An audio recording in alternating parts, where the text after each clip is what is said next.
Assalamualaikum warahmatullahi wabarakatuh. Selamat malam para pejuang cuan. Gimana kabar kalian di malam hari ini? Semoga kalian dalam keadaan sehat semua dan saya doakan sukses semua buat kalian. Amin. Mantap jiwa ya. Dan tentunya buat rekan-rekan semua ya, saya doakan doa terbaik buat kalian semua. Semoga kalian diberi umur panjang, rezeki yang melimpah, dan apa yang kalian harapkan semoga di tahun 2023 ini bisa jadi kenyataan. Oke, mantap jiwa ya. Dan buat teman-teman yang sedang berjuang untuk mendapatkan pujaan hati, semoga tahun ini segera diberi. Dan buat teman-teman sedang berjuang untuk mendapatkan sang buah hati, semoga di tahun ini teman-teman ya kalian diberi sang buah hati, amin. Mantap jiwa. Pokoknya tetap secangkir kopi harus selalu ada teman-teman ya, buat menemani keadaan malam kali ini. Teman-teman melihat rekondisi daripada market cryptocurrency. Kalau kita lihat bersama untuk keadaan market kali ini ya, Bitcoin ini sebenarnya mencoba untuk mengalami recover ya, mengalami kenaikan gitu teman-teman. Cuman ya sekali lagi dari seller ini mencoba untuk menurunin harga daripada Bitcoin ya, sedangkan buyer yang ada di bawah gitu mencoba untuk mendorong lebih lagi ke atas gitu ya.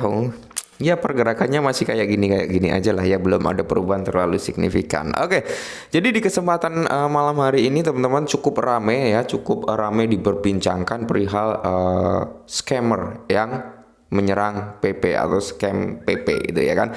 Oke, kita lihat dulu teman-teman ya untuk si PP ini. Oke teman-teman, kalau kita lihat untuk harga daripada PP ya, untuk time frame harian nih teman-teman masih terlihat sideways ya untuk beberapa hari ini teman-teman, hampir satu minggu ya, 1 2 3 4 5 6 7 ya, sudah satu mingguan PP ini sideways teman-teman. Cuman dia ada potensi juga nih yang seperti saya bilang di atas, dia buat turun sampai level di kepala 10737 ya, ada potensi ke situ. Ketika di level 10737 ini masih kejebol teman-teman, tidak menutup kemungkinan dia bisa nambah 1-0 kembali. Oke, maka dari itu di area kepala 15 ini teman-teman ya, 15 something lah, 15.1, atau kalian bisa open entry posisi di kepala 15 pas gitu untuk lakukan DCI. Oke, itu ya area-area di mana kita bisa melakukan DCI, yaitu di kepala 10 ya, di kepala 10 something di area saat ini, dan mungkin ketika nambah zero kembali gitu teman-teman. Apakah bisa nambah zero bang? Ada potensi ya, semoga saja nggak nambah. Oke,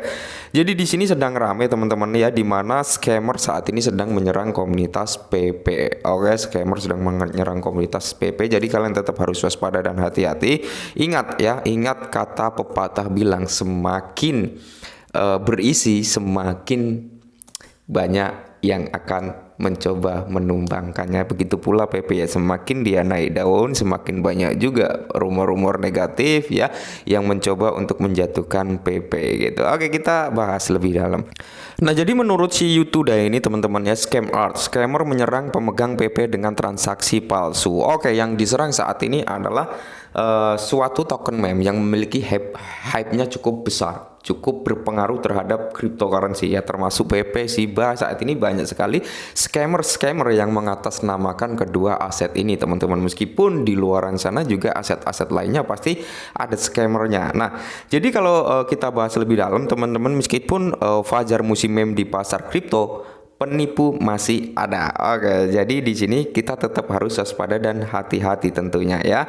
Investor dalam meme cryptocurrency PP harus waspada. Baru-baru ini ditemukan bahwa entitas yang tidak bermoral menggunakan taktik curang untuk menipu pemegang PP, khususnya melalui tangkapan layar Etherscan yang direkayasa. Strategi licik ini dirancang agar seolah-olah penyebar PP terlibat dalam kegiatan penipuan, sehingga menimbulkan kebingungan dan ketidakpercayaan di masyarakat. Nah, intinya ini teman-teman, intinya ya, scammer ini ingin membuat kehancuran di PP ya, dengan memanipulasi di mana ya penyebar PP ini ikut andil gitu, seolah-olah penyebar PP ini ya, penyebarnya ikut andil dalam kegiatan penipuan gitu, sehingga menimbulkan ketidakpercayaan, kepanikan terhadap komunitas PP, dan hingga akhirnya apa, mereka panik selling, mereka ngejual semua, ujung-ujungnya PP harganya hancur gitu ya.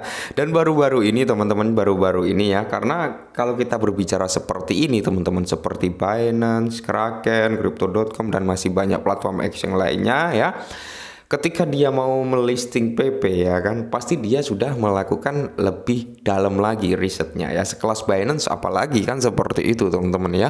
Pasti risetnya sudah mendalam lebih jauh ya, meskipun Cheng Peng Su juga memperingatkan terhadap user atau pengguna atau pemain cryptocurrency bahwasanya token micin atau token meme memang itu potensi keuntungannya tinggi tapi potensi resikonya juga tinggi ya, seperti itu teman-teman. Apalagi perlu kita flashback sebentar ke belakang. Binance ini kalau nggak salah loh ya, kalau salah mohon dikoreksi, mendaftarkan PP itu tanpa ada biaya registrasi. Kalau di announcementnya waktu itu dengan biaya pendaftaran 0 BNB, alias bisa dikatakan pendaftaran PP ini gratis dong ya. Kalau salah mohon dikoreksi teman-teman ya. Nah, jadi CoinMeme dengan Twitter Sergey Genox ya dilaporkan telah mengumpulkan 10 Ethereum ETH melalui pre-sale. Setelah itu tweet tentang transaksi tersebut dihapus. Tindakan ini adalah contoh klasik dari skema penjualan penipuan di mana para penipu menggambarkan gemborkan mata uang kripto untuk meningkatkan nilainya secara artifisial ya. Oke, ini adalah salah satu Zack XBT ya teman-teman, screenshotan careful serdikau intinya ini bahasa Inggris saya hancur ya, kalian bisa masuk sendiri ke sini teman-teman ya.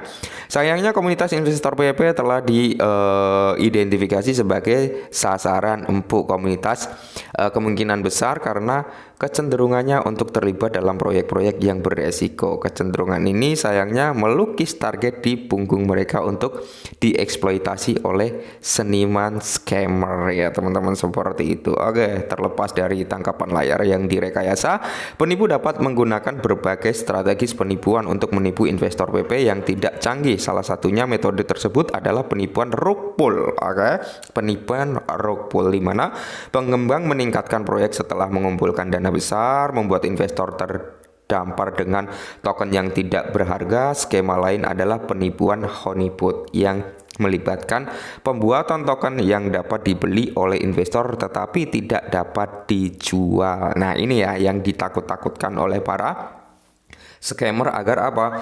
Terjadi panic selling dan terjadi kehancuran harga di PP. Kurang lebih seperti itu mekanismenya teman-teman. Dan kalau kalian lihat sendiri, rug pull itu biasanya gini, ciri-ciri rug pull ya teman-teman. Itu ketika PP ya, kalau memang bener rug pull loh, ini ciri-cirinya. Ketika PP naik nyentuh new all time high-nya tanpa tanggung-tanggung teman-teman. Langsung ya, tim dari PP langsung ngejual semua ya aset yang dimiliki dan menimbulkan tiang bendera merah ya, tiang bendera merah yang cukup panjang dan harganya cenderung kembali ke dasar ya. Tapi enggak, dengan PP dia cenderung sedikit koreksi naik lagi, sedikit koreksi naik lagi, dan saat ini koreksi sideways ya, karena memang rekondisi keadaan market dan volume untuk PP juga turun ya, turun yang tadinya market cap kalau nggak salah ya, yang tadinya 1 miliaran ya teman-teman, saat ini turun. Ya itu hal wajar gitu. Kenapa? Karena mereka yang dapat di bawah otomatis ngejual untuk mendapatkan keuntungan di atas gitu loh ya. Jadi buat teman-teman semua, para pemegang PP tetap hati-hati dengan informasi scammer-scammer seperti ini yang menakut-nakuti PP rug pull, PP scam dan sebagainya. Ya kalian bisa melihat sendiri, bisa menilai sendiri lah ya, karena memang ketika suatu entitas sedang naik daun pasti banyak penyerangnya ya. Kita nggak usah jauh-jauh lah ya, ketika artis-artis ya di Indonesia aja sedang naik daun pasti timbullah isu-isu negatif, timbullah rumor-rumor negatif agar apa? Mencoreng nama baik. Intinya seperti itu. Oke, tetap waspada dan hati-hati dan salam cuan.